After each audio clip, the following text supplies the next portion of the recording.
Now let's jump in Cubits. Cubits are specialized blocks that focus on managing the state of your application. They encapsulate the current state and emit new states in response to events.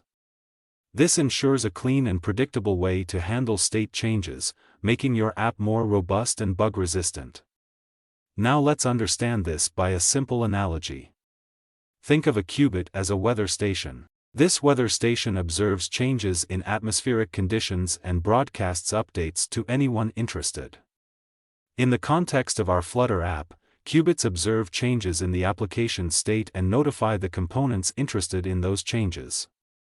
Now let's understand this by a simple code example. Let's create a simple Flutter app with a counter qubit. This qubit will manages the count state and emits new counts in response to events.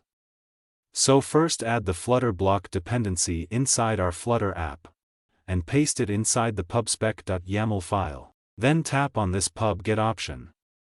Now come in this main.dart file. And here let's first create a counter qubit. So for doing that here type, class then counter qubit then, extends this class with qubit. The type of the state it manages, so here add int.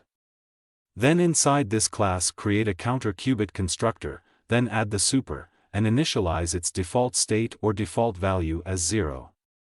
Then here we need to create the methods for handle the events. So here first add increment method, then from here emit the value, as state plus 1, because we going to add 1 in the current value whenever tapped on to the increment button. Now do the same for decrement method. These methods are responsible for handling events and emitting new states. Now here inside this my app, wrap this entire app inside the block provider.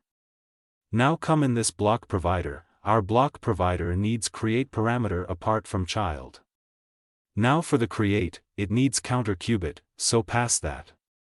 Now come on this my home page, and then come inside this build method, and here we need to access the counter qubit from the context. So here I've created this counter qubit variable, then here write block provide dot of context. Then here add the counter qubit. Now from here, remove this text widget, and here add block builder then add the block type that is our counter qubit, then the state type that is int. Now add the builder, then pass the context and count. Now from here, return our text widget and add the count value.